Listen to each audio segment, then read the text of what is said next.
The sea can be rough round Samphire Hoe, and the beach is lonely and remote, especially after dark.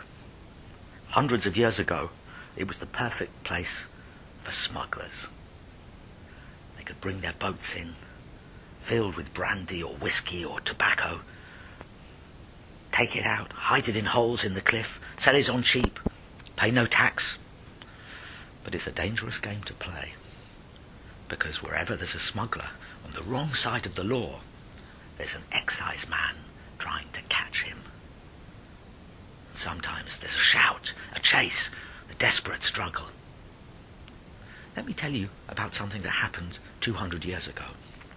Not that it's quite over yet, mind. Well, the best way is just to tell you the story. The coast is wide. The coast is broad. There's miles of sea and sand. And everyone who has a mind can bring their contraband. The smugglers and the excise men, they're at each other's throats. They play a game of hide and seek wherever there's a boat. There was an excise man one night when it was cold and raw, who watched for smugglers who he knew would bring their stash ashore. And soon enough he saw a shape, a shadow creeping round. That excise man drew in his breath. A smuggler he had found. The smuggler brought up his load. The excise man he followed, and then the moon came from a cloud, and the excise man he hollered, "Stop right there, matey, who are you, on this night, cold and wet? And what's that load you're carrying in? It's contraband, I bet." The smuggler stopped and turned around and stared into his face, and then he ran along the cliff, and the excise man gave chase. They ran so fast along the paths, they nearly slipped and fell, and the smuggler ran so silently, but the excise man did yell, "Stop there, at once, just hold your ground, you're running far too fast." And the smuggler ran on, ran too quick, and then he slipped at last. The excise man ran up and saw the smuggler hanging on, with fingers holding to the ledge and his body hanging down. The excise man said, "Now you're caught. Admit what you have done." But the smuggler, struggling to hang on, words he uttered none.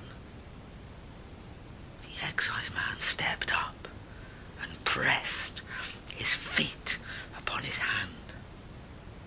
Each finger he did stamp upon, so the pain he couldn't stand. The smuggler never said a word, and finally lost his grip, and in the silence of the night, the smuggler did slip, and down he fell without a sound and landed on the shore. And the excise man smiled and exclaimed, "That smuggler is no more." But he was wrong, because some nights, along the ragged coast, you might see something pale and white, the smuggler's wandering ghost.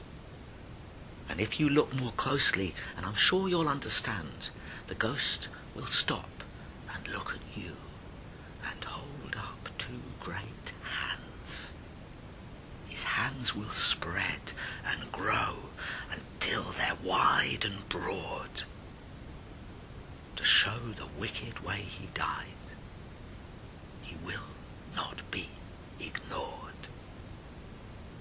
And that's the tale. And now you know how things have always been, with excise men and smugglers, and the hate